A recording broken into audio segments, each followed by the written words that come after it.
எல்லாருக்கும் வணக்கம். நான் உங்கள் குருசாமி பொண்ணு. எல்லாரும் இன்றைக்கான மணி சேவிங்ஸ் அமௌண்ட்டை எடுத்து வச்சிட்டிங்களா? எடுத்து வைக்கலாம் அப்படின்னா மறக்காமல் எடுத்து வச்சுருங்க. இன்றைக்கி நம்ம என்ன வீடியோ பார்க்க போகிறோம் அப்படின்னா, ஒரு வாரத்துக்கான மீல் பிளானை பார்க்கலாம்.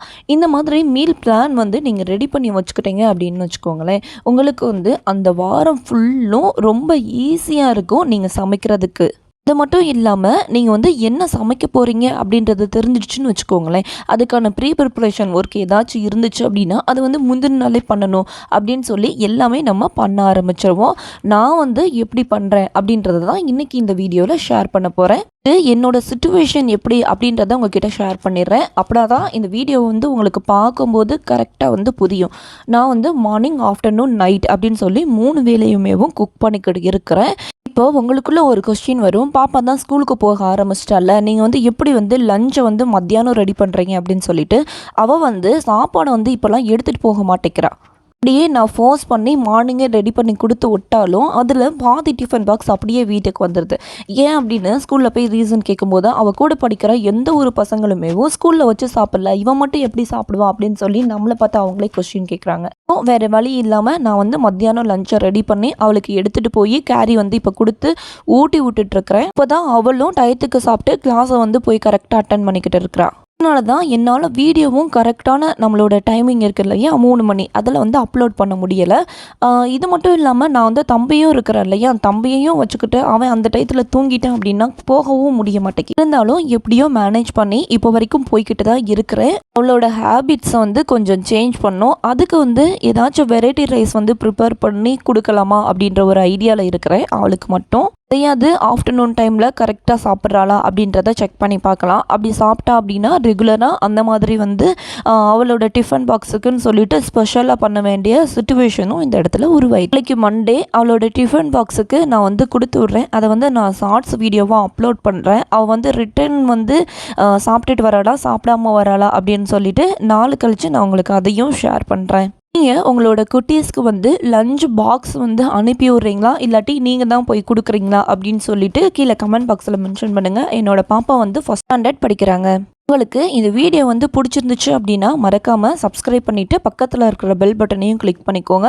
எந்த அளவுக்கு பிடிச்சிருந்துச்சு அப்படின்னு சொல்லிட்டு ஒரு லைக் பண்ணுங்கள். உங்களோட ஃப்ரெண்ட்ஸ் அண்ட் ஃபேமிலிக்கு யூஸ் ஆகும்னு நினச்சிங்கன்னா ஷேர் பண்ணுறதுக்கு மறக்காதீங்க. நான் எப்போவும் எல்லா வீடியோலையும் உங்ககிட்ட கேட்குறது தான், கமெண்ட் பாக்ஸில் மறக்காமல் நீங்கள் எல்லோரும் கமெண்ட் பண்ணுங்கள். இவ்வளோ நாள் எனக்கு சப்போர்ட் பண்ணுறதுக்கு உங்கள் எல்லாருக்குமே ரொம்ப ரொம்ப நன்றி. வாங்க வீடியோக்குள்ளே போய் என்னோட மீல் பிளான் எப்படி இருக்குது அப்படின்றத பார்த்துட்டு வந்துடலாம். லைக் பண்ணுங்க, ஷேர் பண்ணுங்க, கமெண்ட் பண்ணுங்க. பக்கத்துல இருக்கிற பெல் ஐகான்.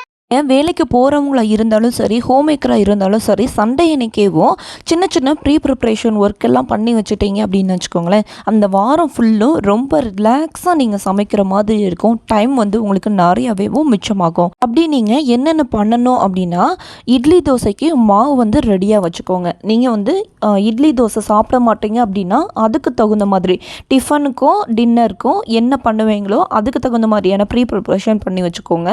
நான் என்னோட பையனுக்கு இப்போ தான் 2 வயசு ஆகுறதுனால மேக்ஸிமம் மார்னிங்கும் நைட்டும் நான் இட்லி தான் கொடுப்பேன். அதுக்காக எப்போவுமே என்னோட வீட்டில் மாவு இல்லாமல் அப்படின்ற சிச்சுவேஷன் இருக்கவே இருக்காது. அதுக்கு எவ்வளோ தேவையோ அதை கனெக்ட் பண்ணி அரைச்சி வச்சுக்குவேன். நான் எப்போவும் சொல்கிற மாதிரி தான், பாதியை புளிக்க வச்சிட்டும் பாதியை புளிக்காமல் வச்சுருப்பேன். எனக்கு எப்போ தேவையோ அடுத்த பேட்டரை ரெடி பண்ணி வச்சுக்குவேன். இந்த மாதிரி பண்ணுறதுனால வாரம் முழுவதும் நம்ம ஃபஸ்ட் டைம் இட்லி பண்ணோன்னா எப்படி இருக்குமோ அது மாதிரியே இருக்கும்.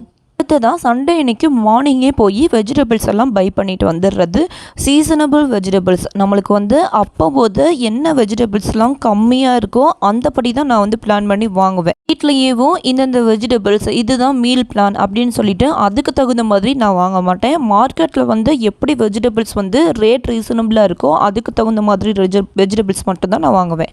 தான் இப்போ நம்ம வெஜிடபிள்ஸ் வாங்கிட்டு வந்துட்டோம். வெஜிடபிள்ஸ் வாங்கிட்டு வந்ததுக்கு அப்புறமா அதோட க்ளீனிங் இருக்குது இல்லையா, க்ளீன் பண்ணி ப்ராப்பராக எதை எந்த மாதிரி எடுத்து வச்சோம் அப்படின்னா நம்மளுக்கு வந்து லைஃப் நிறைய நாள் வரும் அப்படின்றத ஃபஸ்ட்டு நோட் பண்ணணும். வெஜிடபிள்ஸை எப்படி ஸ்டோர் பண்ணணும் அப்படின்னு சொல்லி நம்மளோட சேனலில் வந்து நிறைய வீடியோஸ் வந்து போட்டிருக்கிறோம். அந்த வீடியோஸோட லிங்க் எல்லாமே கீழே டிஸ்கிரிப்ஷனில் கொடுக்குறேன், நீங்கள் செக் பண்ணி பாருங்கள்.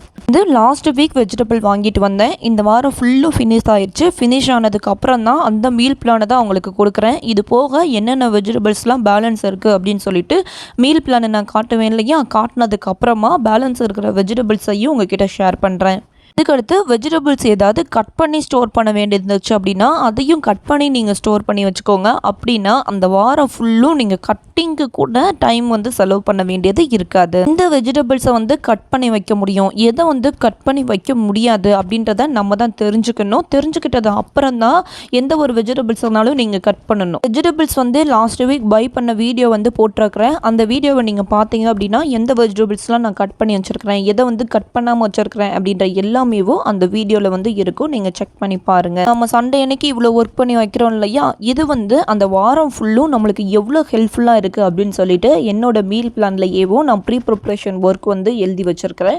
அதை நீங்கள் பார்க்கும்போது உங்களுக்கு வந்து ப்ரீ ப்ரிப்ரேஷன் ஒர்க்கு எவ்வளோ ஹெல்ப் பண்ணியிருக்கு அப்படின்றது நல்லாவே புரியும். நீங்கள் பாருங்கள். அதுதான் நம்ம என்ன பண்ண போகிறோம் அப்படின்னா, கண்டிப்பாக வீட்டில் இருக்க வேண்டிய சில வெஜிடபிள்ஸ் அப்படின்னு சொல்லி இருக்கும் இல்லையா, அதை வந்து முக்கியமாக வாங்கி வச்சுக்கோங்க. நீங்கள் காய்கறி வாங்க போகிறீங்களோ வாங்க போலையோ அதெல்லாம் வேற விஷயம். இது மட்டும் இருந்தாலே போதும், ஒரு வாரத்துக்கான மீல் பிளானையும் நம்மளால ஈஸியாக ரெடி பண்ண முடியும். அப்படி என்னென்னலாம் வீட்டில் இருக்கணும் அப்படின்னா, வெங்காயம், தக்காளி, உருளைக்கிழங்கு, இஞ்சி பூண்டு, அப்புறம் தேங்காய், பச்சை மிளகாய், கருவேப்பிலை, கொத்தமல்லி, இது மட்டும் இருந்தாலே போதும் அந்த வாரத்தை வந்து நம்ம டென்ஷன் இல்லாமல் சமாளிக்க முடியும்.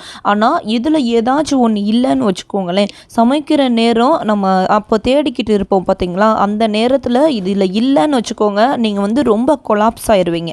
அடுப்பில் எல்லாமே போட்டபடி கிடைக்கும், என்ன பண்ணுறதுன்னு தெரியாது. பக்கத்து ஷாப்புக்கு வந்து போய்கிட்டு இருப்பீங்க, அதுக்குள்ளே நீங்கள் அடுப்பில் வச்சது எல்லாமே கருக ஆரம்பிச்சிடும். இந்த மாதிரி நிறைய டென்ஷன்லாம் நடக்க ஆரம்பிக்கும். ஸோ கண்டிப்பாக இதில் ஏதாச்சும் ஒன்று இப்போ தீர்ந்து போகுதுன்னு வச்சுக்கோங்களேன், முந்தின நாளே தீர்ந்து போயிடும். நம்ம எடுக்கும்போது அது தெரியும் இல்லையா, போதேவும் நீங்கள் வந்து ஒரு டூ லிஸ்ட் ஒன்று வச்சுக்கோங்க, அதில் வந்து நோட் பண்ண ஆரம்பிங்க. அடுத்த நாளேவும் இல்லை அன்னைக்கு ஈவினிங்கேவும் நீங்கள் பை பண்ணி வச்சுருங்க. அப்போ தான் உங்களோட மார்னிங் சமையல் வந்து ரொம்ப டென்ஷன் இல்லாமல் நடக்கும்.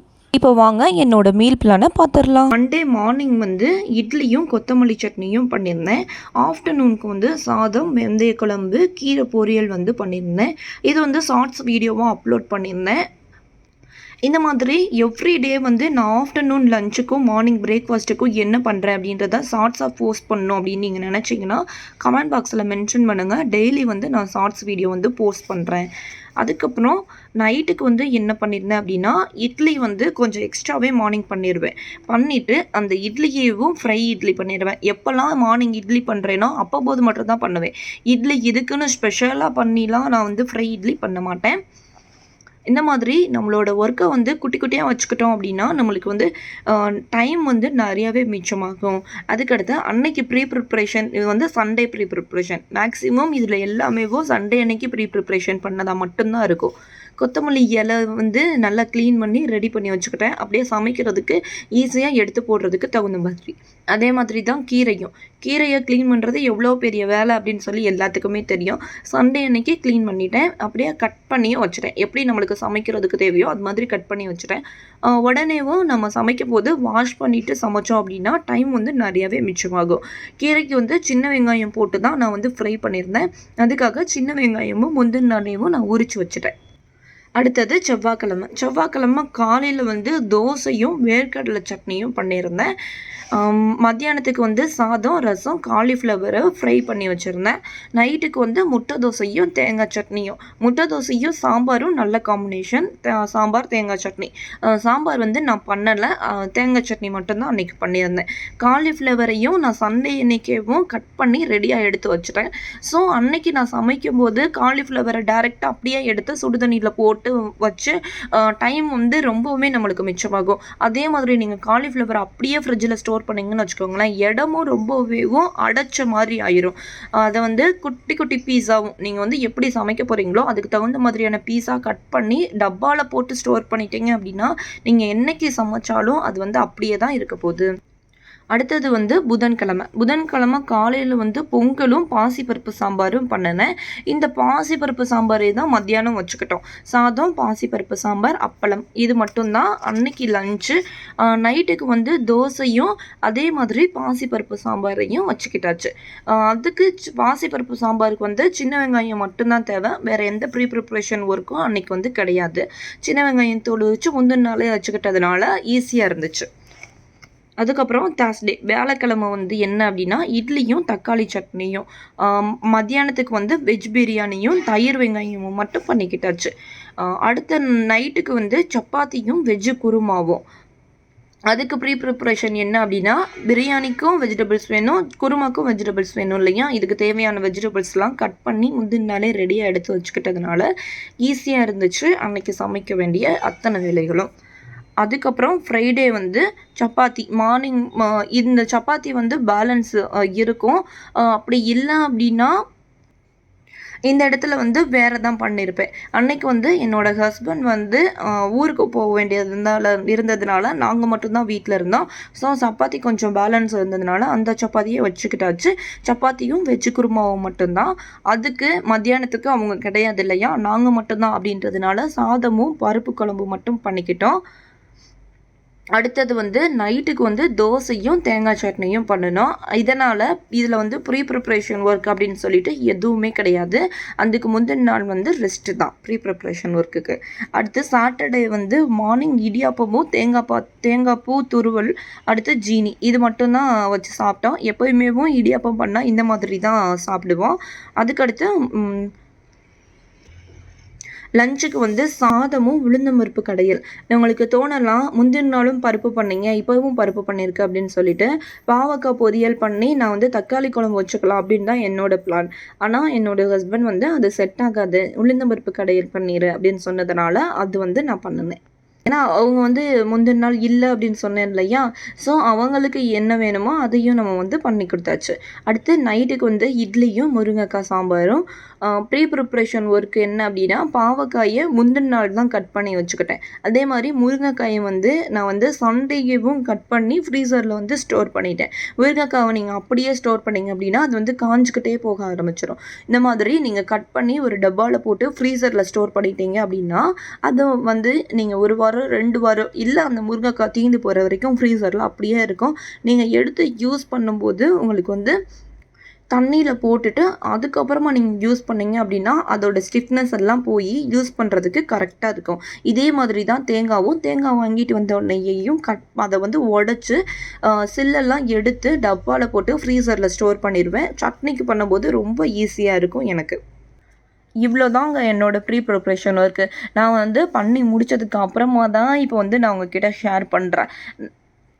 இதை வந்து ப்ரிப்ரேஷன் வந்து நான் எப்போ செட் பண்ணுவேன் அப்படின்னா முந்தின நாள் ஈவினிங் வந்து நான் அடுத்த நாளைக்கு வந்து என்ன பண்ண போகிறேன் அப்படின்றத டிசைட் பண்ணிக்கிட்டோம் அப்படின்னா ரொம்ப ஈஸியாக இருக்கும்.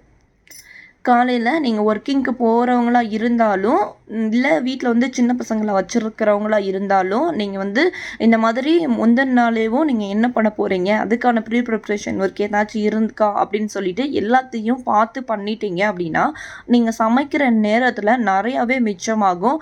அதே மாதிரி டென்ஷன் இல்லாமல் உங்களோட கிச்சன் ஒர்க்கு அத்தனையும் ஃபினிஷ் பண்ணிவிட்டு உங்களோட ஆஃபீஸ்க்கும் நீங்கள் வந்து போக முடியும். இப்போ வந்து நீங்கள் சமைச்சிட்ருக்கீங்க பார்த்தீங்களா, இது வந்து உங்களுக்கு ஈஸியான மெனூஸாக இருக்கிறதுனால நீங்கள் இது பண்ணிக்கிட்டு இருக்கிற நேரத்துலையேவும் உங்களோட கிச்சனையும் நீங்கள் நல்லாவே க்ளீன் பண்ணி முடிச்சிடலாம். அது மட்டும் இல்லாமல் மார்னிங் சமைச்ச உடனேவும் பாத்திரங்கள்லாம் இருக்கும் இல்லையா, அதையும் நீங்கள் அத்தனையும் க்ளீன் பண்ணியும் வச்சிடலாம். நீங்கள் 1/2 மணி நேரத்துலேருந்து 3/4 மணி நேரத்துக்குள்ளே இந்த 2 மெனுவையும் நீங்கள் மார்னிங்கே செஞ்சீங்க அப்படின்னா உங்களால் பண்ண முடியும். இது கூடவேவும் உங்களுக்கு கிச்சனில் இருக்கிற ஒர்க்கு, அதுக்கப்புறம் வீடு க்ளீன் பண்ணுறது அப்படின்னு சொல்லிட்டு எல்லாத்தையுமேவும் அந்த 3/4 மணி நேரம் அதிகபட்சம் 1 மணி நேரம்னு வச்சுக்கோங்களேன், அதுக்குள்ளே உங்களால் பண்ணி முடிச்சிட முடியும். நான் வந்து மார்னிங் டைமில் என்ன மாதிரி ஒர்க் பண்ணுறேன் அப்படின்னு சொல்லி நீங்கள் தெரிஞ்சுக்கணும் அப்படின்னு நினச்சிங்கன்னா கமெண்ட் பாக்ஸில் நீங்கள் வந்து கமெண்ட் பண்ணுங்கள். என்னோடய மார்னிங் வ்ளாகை வந்து நான் உங்களுக்காக போஸ்ட் பண்ணுறேன். மேக்ஸிமம் நான் எடுக்கிறதுக்கு ட்ரை பண்ணுறேன். இதுக்கு முன்னாடி வந்து நான் போஸ்ட் பண்ணிக்கிட்டு இருந்தேன். உங்களை வந்து இன்ட்ரெஸ்ட் இல்லை அப்படின்னு சொல்லிட்டு தான் நான் வந்து ஸ்டாப் பண்ணிட்டேன். எப்படி வந்து மார்னிங் சமைக்கிறேன், வீடெல்லாம் க்ளீன் பண்ணி அதுக்கப்புறமா பாப்பாவையும் ரெடி பண்ணி 9:00 அவளுக்கு 8:45க்கு ஸ்கூலு. அதுக்குள்ளே நான் எப்படி ஸ்கூலுக்கு அனுப்புகிறேன் அப்படின்ற எல்லாத்தையுமே உங்களுக்காக ஷேர் பண்ணுறேன். இதுக்கு நடுவில் பாப்பாவும் தம்பியும் என்னென்ன சேட்டெல்லாம் மார்னிங் டயத்தில் பண்ணுறாங்க, அப்படி பண்ணினாலும் நான் வந்து எப்படி சமாளித்து என்னோடய ஒர்க்கெல்லாம் நான் ஃபினிஷ் பண்ணுறேன் அப்படின்ற எல்லாத்தையுமே உங்களுக்காக ஷேர் பண்ணுறேன். சரி வாங்க, வெஜிடபிள்ஸ் வந்து நான் வந்து லாஸ்ட் வீக் வாங்கினேன்னு சொன்னேன் இல்லையா, இப்போ 1 வீக் ஆயிடுச்சு. பேலன்ஸ் வந்து என்னென்ன வெஜிடபிள்ஸ் இருக்குது அப்படின்றதையும் பார்த்துடலாம். பேலன்ஸ் இருக்கிற வெஜிடபிள்ஸ் பல்லாரி இருக்குது, தக்காளி இருக்குது, உருளைக்கிழங்கு வந்து கொஞ்சம் கம்மியாக இருக்குது, ஒரு 3 கிழங்கு இருக்குது. பூரிக்கிழங்கு பண்ணேன் அப்படின்னா கிழங்கு வந்து காலியாக போயிடும். அட்ஜஸ்ட் பண்ணி பண்ண முடிஞ்சால் பண்ணணும், இல்லாட்டி இது மட்டும் ஒரு 1/2 கிலோ வந்து பக்கத்தில் இருக்கிற ஷாப்பில் வாங்கிக்கணும். அடுத்து இஞ்சி பூண்டு, கேரட், பீன்ஸு, தேங்காய், காலிஃப்ளவர் வந்து கொஞ்சமாக இருக்குது. ஒரே ஒரு நாள் வந்து ஃப்ரை பண்ணி கொடுத்துடலாம், இல்லாட்டி இதை வந்து ஃப்ரை பண்ணிவிட்டு இன்னொரு காய் ஏதாச்சும் ஃப்ரை பண்ணணும் அப்படின்னா தான் கரெக்டாக இருக்கும். ஏன்னா எல்லாருக்குமேவும் பத்தாது. அப்புறமா கத்திரிக்காய் இருக்குது, முருங்கைக்காய் இருக்குது, பச்சை மிளகாய் இருக்குது, கருவேப்பிலை மட்டும் கொஞ்சம் கம்மியாக இருக்குது. அது வந்து என்னோடய கார்டன் இருக்குன்னு சொன்னேன் இல்லையா, அதுலேருந்து கொஞ்சம் எடுத்துக்கலாம். கொத்தமல்லி இலை வந்து இருக்குது. சேனக்கிழங்கு வந்து இது ரொம்ப நாள் ஆச்சு. இது வந்து வாங்கிட்டு வந்த உடனேலாம் சமைக்க முடியாது. அது வந்து நல்லா காஞ்சதுக்கப்புறமா நம்ம சமைச்சோம் அப்படின்னா தான் நல்லாவே இருக்கும். பாப்பாவுக்கும் தம்பிக்கு என்னோடய ஹஸ்பண்டுக்கு அப்படின்னு சொல்லிட்டு ரொம்பவே பிடிக்கும். இது வந்து 65 மாதிரி பண்ணி கொடுத்தேன் அப்படின்னா நல்லாவே சாப்பிடுவாங்க. இதையே நான் வந்து ஒரு வீடியோவில் வந்து ஷேர் பண்ணியிருக்கிறேன். நான் வந்து ரெசிபீஸ் வந்து எந்த மாதிரி பண்ணுறேன், எந்த மாதிரி டைமிங்குள்ளே ஃபினிஷ் பண்ணுறேன், என்னோடய ரெசிபீஸ் வீடியோ வேணும் அப்படின்னாலும் கமெண்ட் பாக்ஸில் மென்ஷன் பண்ணுங்கள். நான் வந்து விலாகாக இனிமேல் போஸ்ட் பண்ண ஆரம்பிக்கிறேன். அப்படி போஸ்ட் பண்ணும்போது எல்லா விலாக்லையுமேவும் ஒரு ரெசிபியும் ஆட் பண்ணி உங்களுக்காக ஷேர் பண்ணுறேன். ஸோ இவ்வளோ வெஜிடபிள்ஸ் இருக்கிறதுனால இந்த வாரத்துக்கான வெஜிடபிள்ஸ் வாங்க வேண்டிய வேலை வந்து இருக்காது. அப்படியே தேவைப்பட்டாலும் உருளைக்கிழங்கும் தக்காளியும் ஒரு 1/2 கிலோ மட்டும் வாங்கிக்கிட்டால் போதும். இந்த வாரத்தை வந்து சமாளிச்சிடலாம். உங்களுக்கு இந்த வீடியோ பிடிச்சிருந்துச்சு அப்படின்னா லைக் பண்ணுங்கள், கமெண்ட் பண்ணுங்கள், ஷேர் பண்ணுறதுக்கு மறக்காதீங்க. நாளைய வீடியோவில் சந்திப்போம்.